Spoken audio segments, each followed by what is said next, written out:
Welcome back to another live edition of the Cross Border Interviews with Chris Brown. I am so honored and pleased to have our first of many lined up UCP candidates for the upcoming UCP leadership and ultimately the Premier of Alberta, the Mayor of Amisk Alberta, Mayor Bill Rock. Mayor Rock, Bill, thank you so much for doing this. It's an honor and a pleasure. Yeah, thank you very much for having me on, Chris. I appreciate it. So, Bill, I'm going to start off with a little bit of a warning to the people who are going to be tuning into this via the audio and via video.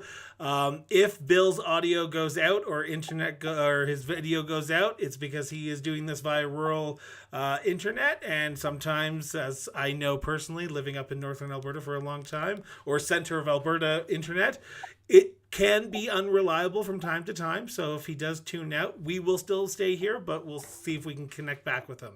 So, Bill, thank you so much for doing this yet again, once again. You betcha. So, Bill, I start off all my interviews with the exact same question for any candidate for political office or any person in political office. And that is, where does your sense of duty to serve come from? Well, I guess probably my sense of duty to serve comes from, a history of my family serving. My grandfather, my great-grandfather, my father, all volunteers in numerous organizations, whether they were ag societies or stampede boards or, provincial livestock associations. My grandfather, I do believe, was on the Calgary Stampede board for 26 years, and that's back in the 20s and 30s. So big job to travel 2 hours. What we do in 2 hours now was a big job to head. So yeah, I guess it's kind of something you grow up with and you just carry on. You got into politics three terms ago, first as a city councillor, or a town councillor, I should say, and then as mayor of your community. What made the decision for you to jump into that first municipal election to run for the town council? Well, I lived out on an acreage, and I moved into Amisk, and I opened up a business in Amisk, and of course, it's like so many town councils and municipalities. Once you become a businessman in a community, they believe now that you should be on council, because if you can get a business to survive in a small town, which we're 217 people, we have 22 employees and 217 people. We have a convenience store and a plumbing shop. So yeah, I run in the first municipal election. Amisk has always had a municipal election until this past one, which is very interesting. I got on council. I was a councillor. Our mayors are always elected from within our council, so your peers elect you as mayor. And a little over 5 years ago, my peers decided that I am the person that should be their spokesperson and their mayor. I've been sitting as mayor ever since. So yeah, we didn't have an election. We were actually acclaimed in this last municipal election, first time in 54 years they haven't had an election. So I'm going to take that as a sign that we were doing what was right. Which during the next few minutes, during the next half hour, we're going to be talking a lot about rural issues, because this is one of the key platforms for your leadership campaign for the UCP is rural issues and getting rural issues on the map. But I want to talk first off, and I'm going to start off with the big question that's probably on everyone's mind is, why is Bill Rock, the mayor of a small town in Alberta, running for the leadership of the UCP and ultimately the Premier of Alberta? Well, I guess my wife, brought that up to me yesterday. She said, "You're mad, at the way things are getting handled in rural Alberta. Rural Alberta is being ignored by the province, like, Alberta is being ignored by, Ottawa. And we have three levels of government. We all have a seat at the table. We all do different things, but we all have to support each other. And we went through a series of meetings after COVID here this spring, and I didn't like the answers that we were getting for the reasons that we were not seeing the supports that we were supposed to have. We've had a hospital that's been emergency room that's been closed for 2 years, no reopening date. We have infrastructure issues. They want us to build a 10-year infrastructure plan with 1 year of funding. Then we have a school, and I guess this was a trigger. Our local school, their budget was cut by $54,000 for 2 students, right? We were short 2 students. They cut our local school budget by $54,000, which means we're losing 1.5, half of a TA and a half of a teacher. They all, and the excuse is always, well, you guys are always asking for handouts. Rural Alberta pays a lot of taxes into the province of Alberta. You can look at the carbon tax that the farmers are paying into the province and the federal government right now.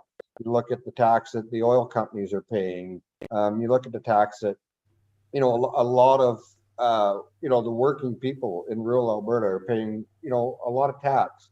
And when we ask for a little bit back, to have a good school and a good hospital and possibly an ambulance in the neighborhood or even remotely close, it's going, well, we just can't do it for you. You guys are going to have to figure out another way. So guess what? I figured out another way. Now, there's a lot to unpack with what you just said there, and I want to dive into a little bit into it as deep as possible here. Is this just a UCP issue, or has this been going on for some time? Because I worked in a rural municipality, and I know that the issues that you talked about healthcare, education, ambulance, is not just an issue that you're facing, but it's an issue that they're facing up in Slave Lake, down in Coaldale. So is this an issue that has been going on just under the UCP, but also the PCs and the NDP? A lot of these issues, I will say, really started to cascade about 15 years ago. I guess I got involved with, political or provincial politics back in 2011, because of the exact same issues, or 11 years later, we haven't fixed anything. So I got involved with the Wild Rose Party. I was, a vice president of communications for a constituency association. I was, I did a lot of events for Daniel Smith. Then she crossed the floor, of course. I did fundraising events for Brian Jean. I did fundraising events for Jason Kenney. So this is something that's been going on for 15 years. And I think what the big thing is that the COVID showed us how big the cracks were in our system. It's kind of like anything, you don't know where the weak link is until you put stress on the system. You talked about funding for rural communities. Traditionally, larger municipalities like Lethbridge or Grand Prairie or Fort McMurray or Calgary, Edmonton would get a bigger pot because that's where the population is. How do you change a system that so heavily favors larger communities than rural communities like yours? Well, actually, we just had a meeting last week about the new, it used to be called the Municipal Sustainability Initiative, and I'm not sure what the acronym is now. It's FFCF or something. Anyways, no, the cities of Lethbridge, Grand Prairie, Fort McMurray, Medicine Hat are in the same boat as us small villages. The new funding model for infrastructure is Calgary and Edmonton will see 60% of all the infrastructure funding in Alberta, and the rest of the province will see 40%. And they're basing this on population, and we had a very long discussion about how this formula is going to work. And for a lot of the municipalities, this formula is not going to work.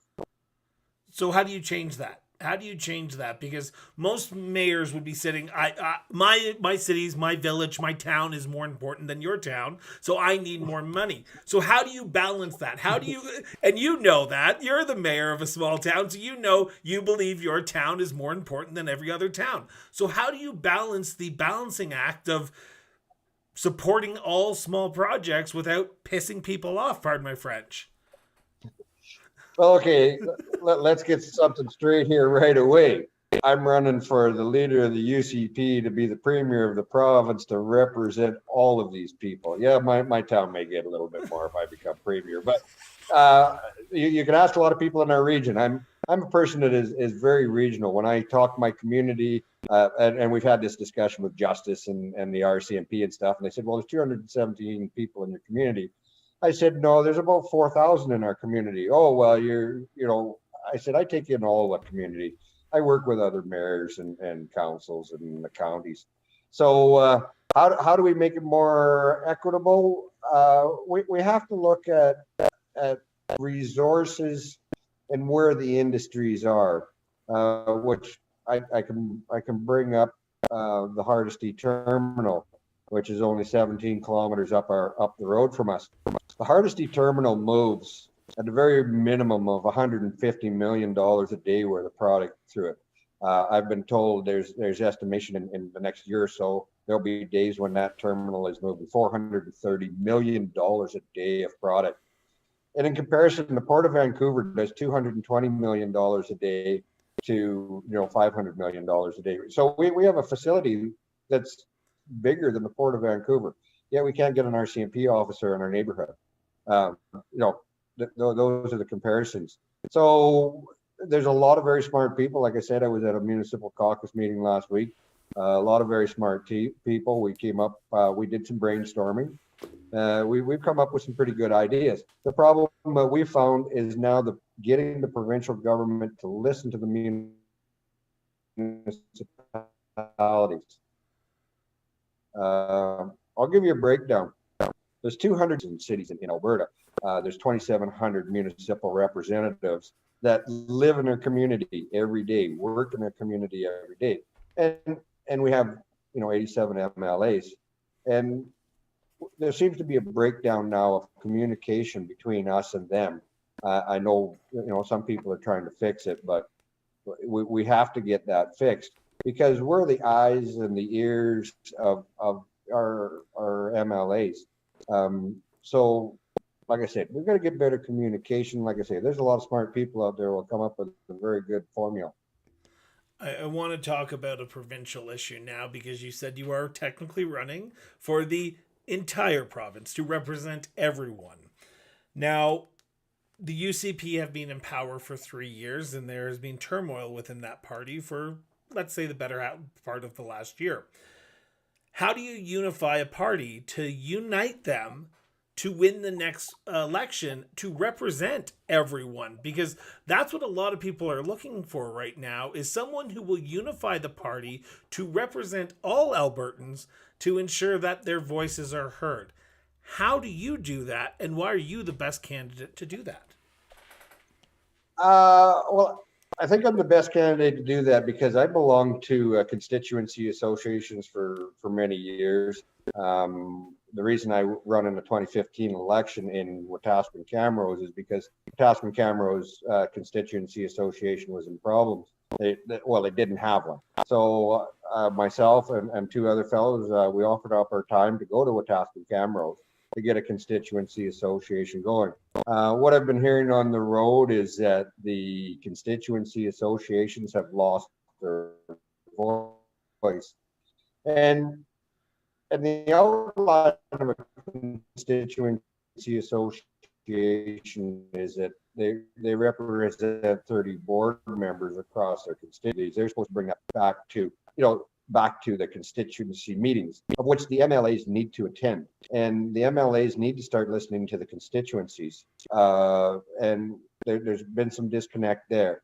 And I'm going to blame some of that on the leadership. If I become the leader, this is one thing and that I will make mandatory. There will be severe rules of engagement of MLAs with their associations and their constituencies. I've talked to some constituencies that don't even know, CA boards that haven't seen their MLAs in over a year. You talked about engagement. Do you believe that the UCP can do a better job of engaging the people of Alberta? Because there has been speculation that has been a very top-down government, and not reversed with the constituents associations, the constituents talking to their MLAs and then bringing the issues forward. How do you reverse that? As the mayor of a small town, you know your constituents is what votes for you, and they are the ones that are being affected by the decisions you make. Can you change that on a provincial level where you're no longer a top down government? I do believe I can, because like I'm a small businessman and I've been a small businessman the majority of my life. So, yes, I get the final say as a small businessman, but small businessmen do not operate without the support of numerous other people. You I have lawyers, I have engineers, I have suppliers, and I have staff. And, you don't survive in a small business, in a small community for as long as I have without, I'm just the head of the operation. I'm the guy that ultimately, I guess, has the final decision. But no, I understand my customers have the final decision. And that's the type of knowledge I would take to being leader of the party is, you have a team, you have a spokesperson for the team, but you have a team and you have to listen to the team. And that became very apparent that we weren't listening to the team when, Todd Lowen was kicked out of the party and Drew Barnes was kicked out of the party. I'm one of those people that believes everybody has a voice. You may not agree with what they have to say, but they need to be able to say it. There should never be any fear of an MLA going to a caucus meeting and saying, my constituents don't want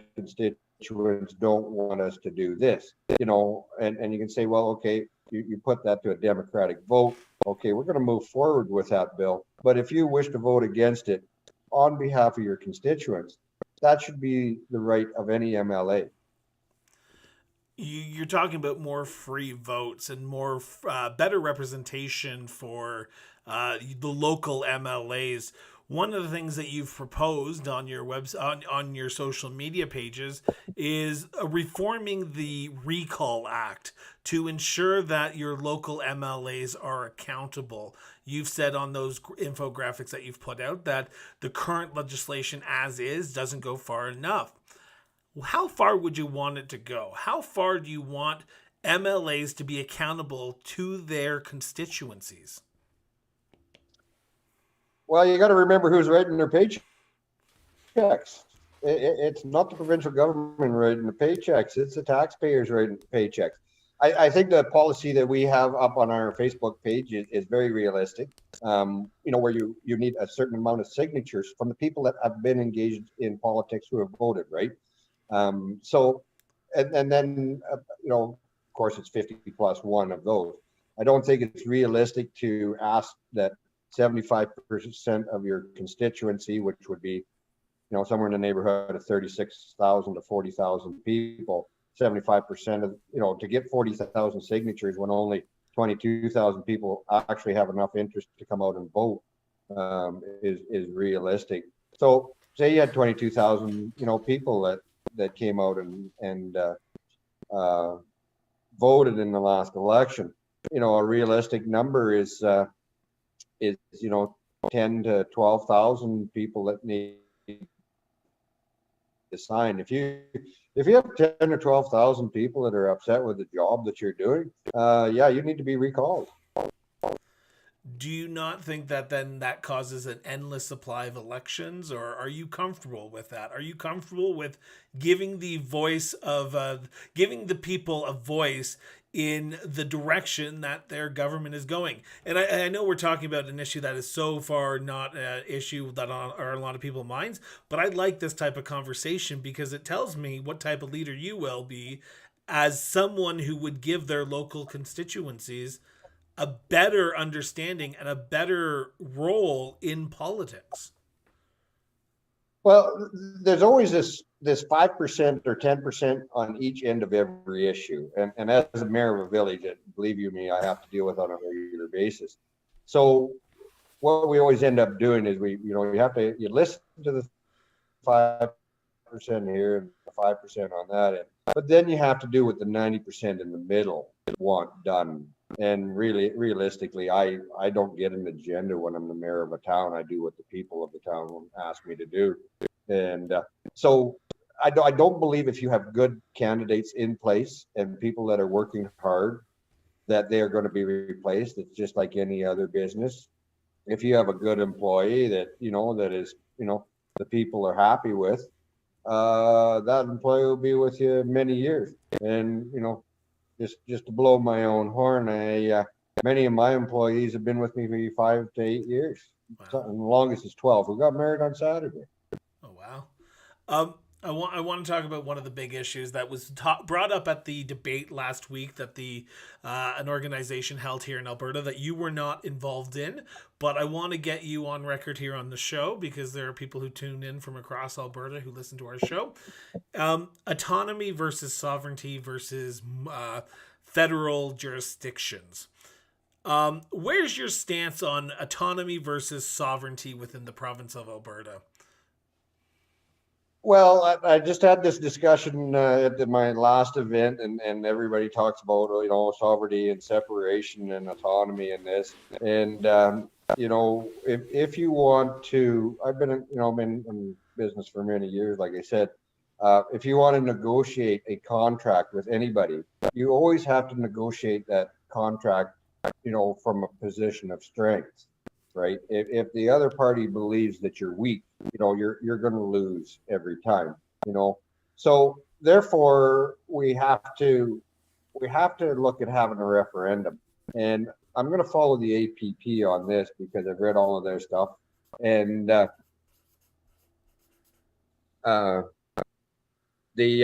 APP has a very good outline on some of on most of their stuff.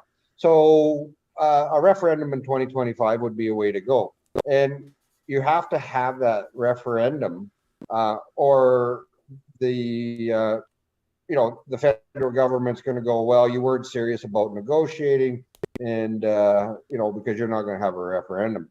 Autonomy, yes, like Quebec has got autonomy, and as Nova Scotia, we need to follow some of their leads, but we have our own things we need to do out here. And like I say, to negotiate a good contract with the federal government, you have to have a plan B.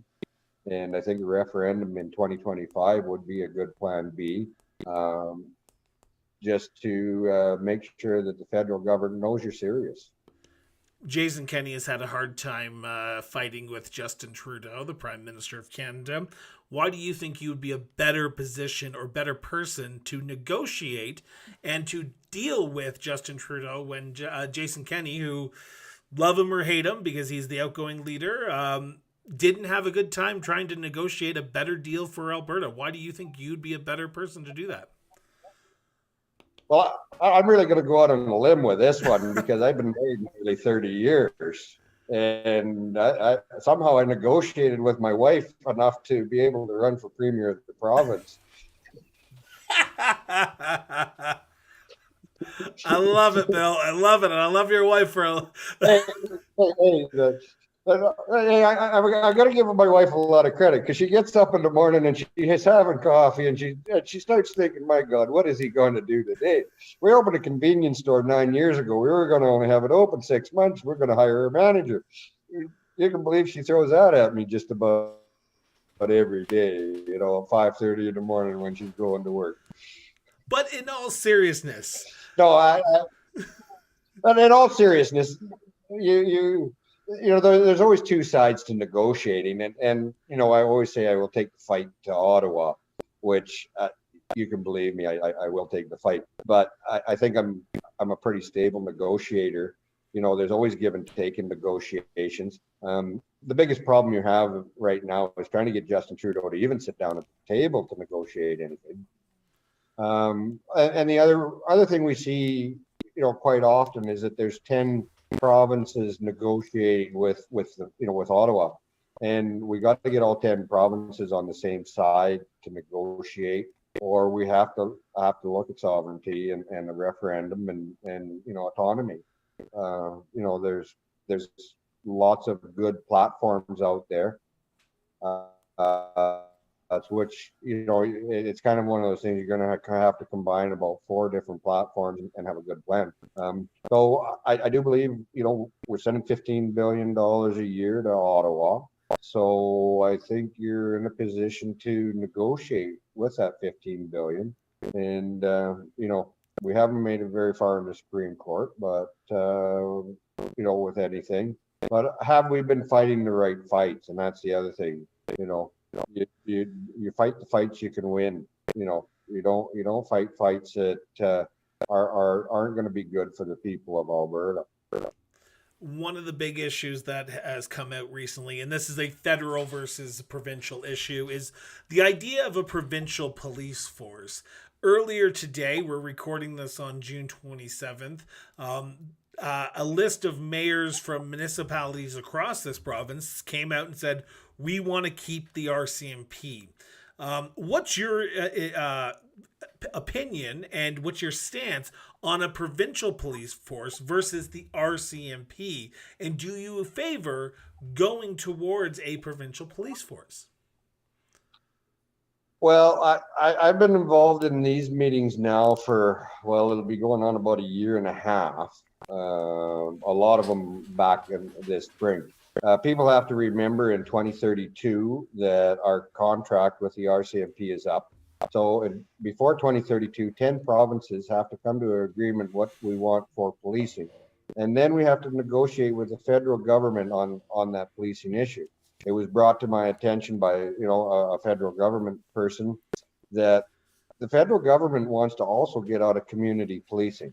So, you have 10 provinces that have to negotiate with the federal government. We see that the federal government hasn't been negotiating things very well with us in the past. So we're going to be, negotiating in a bad spot. We're negotiating with the federal government who wants to get out of community policing. So they're not going to want to negotiate a good contract. And I've sat down with quite a few RCMP officers and brought this to light with them. The RCMP just got a union, right? And so I see, the way the negotiations are going, that the federal government is going to leverage the provincial, the provinces against the RCMP union, and they're going to try and play us against each other. And somebody's going, well, what do you mean by that? I said, well, I know how negotiations go. They'll come to us and say, oh, you're going to have to pay twice as much for overtime for the RCMP. Then they'll go back to the RCMP meeting and go, oh, the provinces aren't paying any overtime, And you remember, we got to do this in the next. Sounds like a long time, but not when you're negotiating. We're very fortunate with our RCMP. We have great RCMP in our neighborhood. They do a wonderful job. The other thing that people forget is that there's only about 2,300 RCMP officers that are policing these municipalities. And when those 2,300 police officers, they believe will all leave, that's not true. We will still have 500 RCMP officers within Alberta. So the problem we're having with the province is the funding model. And this is where I know the municipalities are coming out and are against the provincial police force, because the province is going to download that cost onto the municipalities, just like this past funding model that they downloaded onto it. Our particular MD out there pays just over $1 million, or is next year, I think it's $1 million a year in police funding, and they have 5 officers. So do the math. I want to just hold you to a little feet to the fire here, because I don't think you answered the question. What's your opinion on it? Do you believe that the province should go to an RCMP station, or do you believe that it should stay with the RCMP, or do you believe that it should go to a provincial police force? No, I believe we should stay with the RCMP. We had problems with the RCMP about 8 years ago. I got very involved in it about 5 years ago. We took a lot of concerns. The RCMP listened to our concerns, corrected our concerns, and I'm very happy with the RCMP. They have a lot of depth. And they've changed their model in the last 5 years. So I think people are remembering what happened 10 years ago.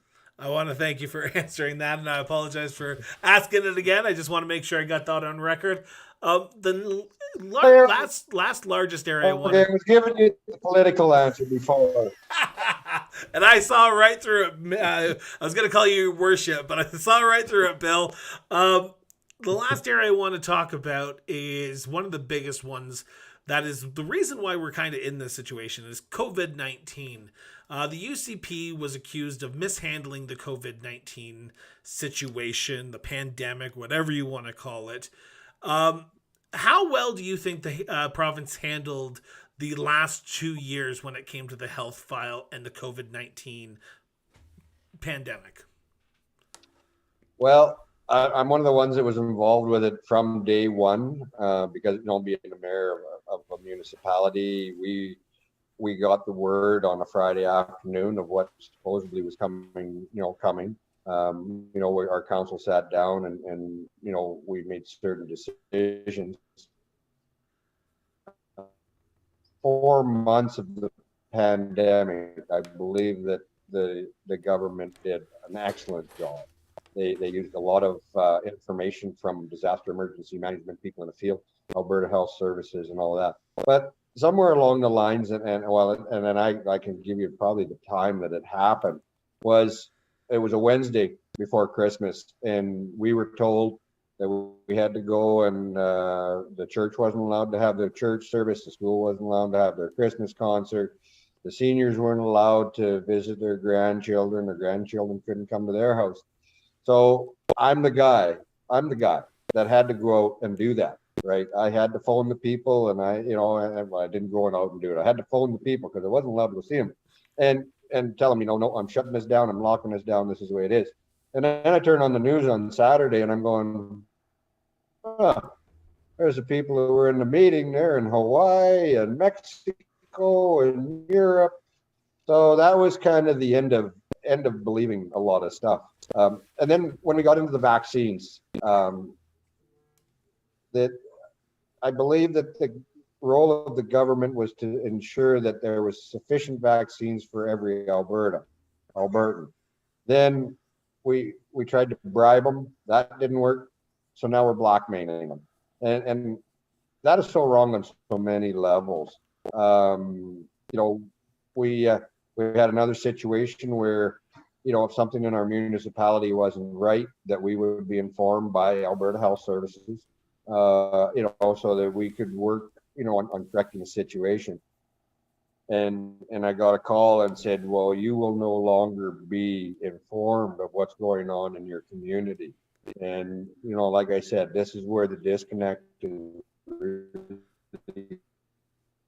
municipalities and the government. We were the ones that made sure that, our citizens were safe. We, sanitized our playground. We made sure our water systems were secure. We made sure our transportation was secure. And then all of a sudden we, after, 8-10 months, we weren't good enough to do that anymore. We're going to look after that for you.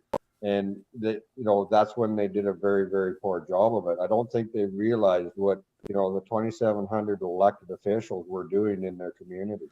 So what would you have done differently? If you were premier, if you were in Jason Kenney's position during this whole time, what would Premier Rock have done differently? Well, I know there was a lot of external pressure on him by both the federal government and the World Health Organization, in some of these lockdowns and this vaccination. Honestly, we had meetings with Kenny by Zoom and on the phone. There was, anywhere usually from 200 to 300 of us. But we all of a sudden they just quit listening to us. So what I would have done, I guess, would have been, we were doing a good job up to a certain point. I would have just kept listening. I want to turn to some questions that some people submitted, because I've asked for some people to submit some questions, and hopefully you're willing to answer some questions here, if that's okay. Try to answer them, I should say. But my first question is, we're in this position because Premier Kenney got 51.4% at the leadership race. Do you mind me asking how you voted in that leadership review for the UCP? Yeah, I voted by mail. The best political answer you've given to me tonight, Bill. Next question is, How will you represent everyone, not just the UCP, but the people of the NDP, the Liberals, the Freedom Conservatives, the Wild Rose Independents? How does a person like yourself go and represent everyone and not just the United Conservative Party and listen to the NDP, the Liberals, because that's what people are looking for, I think. Well, this is why we have 87 MLAs, right? And this is why we have Parliament, is so that all of the people are heard, right? Um, Myself personally, I think our political system is a little broken. I like the municipal level of doing it, where there are no parties. We'll never get there. There are no parties. Everybody is there to represent their ward or their area, and then many of them back to like us, they elect a reeve or a mayor from within those councils to be their spokesperson. Just because you voted NDP doesn't mean you don't deserve a road as much as the guy across, the guy that voted PC.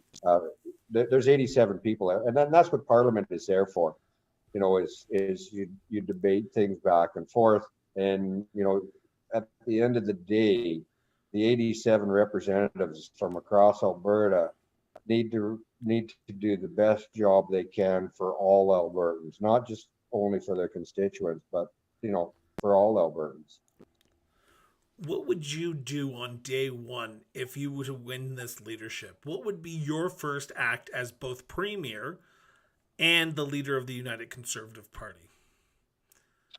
Well, that's a very, very tough one, and everybody keeps saying, I'll call a referendum, I'll do this, I'll do that. On day one, I think you need a team meeting to get everybody on board. I think you need to lay out some rules of engagement and make sure that everybody's going to be represented in the next election. One of the things you're going to happen, no matter which one of us wins as leader, is you've only got 5 months to prove to the people of Alberta that you can be the leader and take Alberta forward. So you've got to hit the ground running. Everybody says, what are you going to do day one? I believe there's probably at least 5 or 6 things that need to be done and need to be started the day you walk in the door. There's So going to be What are those 5 or 6 pressing issues that you're talking about? Well, we have pressing issues with healthcare. We have pressing issue with education. We have pressing. We have pressing issues with Ottawa, and we also with the states on getting some pipeline. So you've got to get the unions involved with a plan to come up with a better delivery of a product. You have to have the unions on board with whatever plan you are. Otherwise, you're coming up with a plan and you're going up against 200,000 people that don't like your plan. You need them on board to make sure that your plans are going to work and are workable. When it comes to infrastructure, back to the same thing. There's 2,700 people out there that drive up and down their roads every day. Those are people you need to listen to. Probably first day is put Justin Trudeau on notice. You are planning a big tour of Alberta in the coming days. Like you said at the beginning, you were supposed to be up in Grand Prairie, but due to some issues and due to some events that have to be down here, you've put that on hold for a few days. What are you expecting to hear from Albertans when you crisscross this province? Because if you go up to Grand Prairie, you go up to Fort McMurray, you go down to Lethbridge, you're going to hear something different from each of them. But what is the big thing that you think you're going to hear from Albertans when you crisscross the province?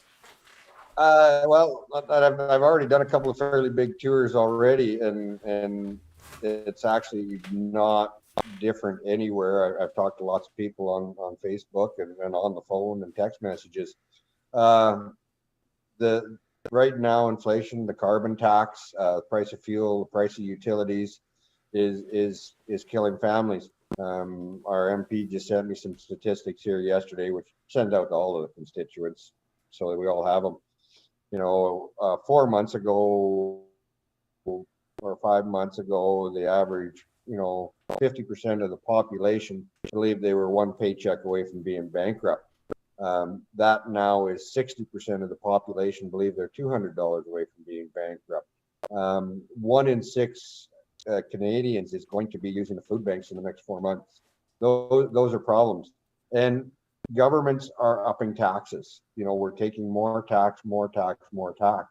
And, that's one of the first things say on day one also is we've got to put the money back in the pocket of the people. I know there's been some suggestions that we could send them all a $500 check. Unfortunately, when government sends you a $500 check, you had to pay them $1,500 to get the $500 back. You got to leave it in the pocket of the people.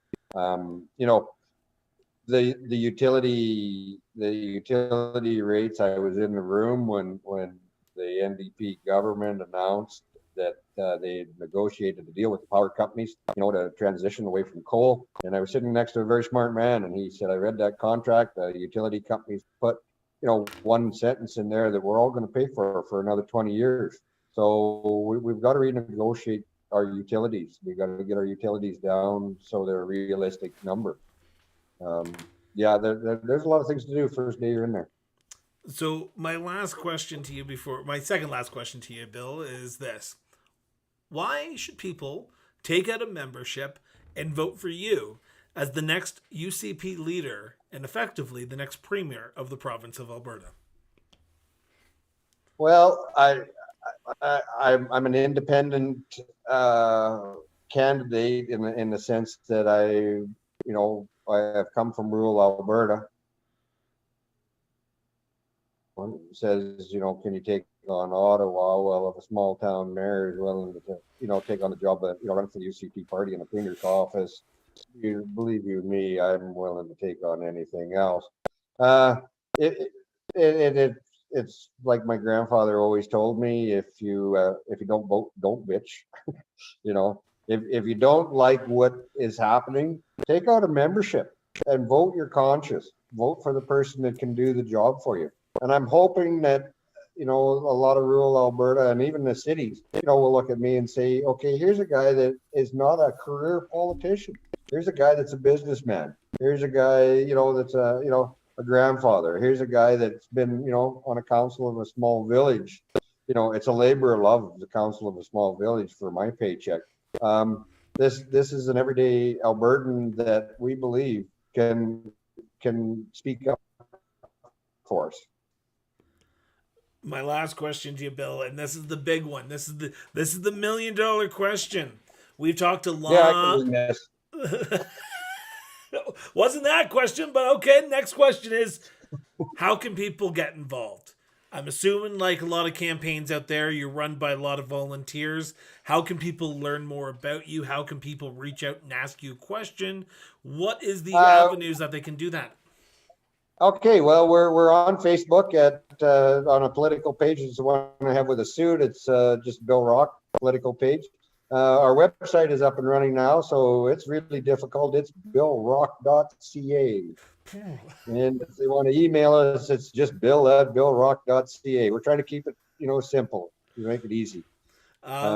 For those who are listening, before you jump in there, Bill, sorry. For those who are listening, the links will be in the show notes. So if you're watching this at a later time, scroll down and just check it out, because the Facebook link, the Twitter link, the website link will be there as well. So you don't have to try and remember how to spell Bill Rock. I know that seems hard sometimes, but it's there for those people who can't remember. Well, the other thing is follow Chris Brown. Right, because Chris Brown's going to talk about this. You log in and watch every show he has, because he may mention me. You follow the small media. Western Standard, we'll give them a little plug. They're following us very closely too. Well, we will be following you as well. I'm looking forward to meeting you in person while you're here in Calgary. Remember, as Bill said, if you do not vote, if you are a card-carrying member of the UCP, if you believe in the morals and the values that best represent you are in Bill, take out a membership, buy a membership, get involved, get active, volunteer on a campaign, and then don't bitch and complain when you're candidate that you didn't vote for or didn't support because you're just too lazy to go buy a $10 membership didn't win. Thank you, Bill, for doing this. It's been an honor and a freaking pleasure to chat with you tonight. Yeah, thanks a lot, Chris. Have a good night. We You appreciate too. all you're doing for us. Well, thank you. So with that, I want to remind everyone, have yourself an excellent rest of your day. And remember, get out from behind social media from time to time and go have a goddamn conversation with somebody. You'd be surprised what it actually does for a democracy. So with that, have yourself an excellent day. And remember, everyone, keep talking.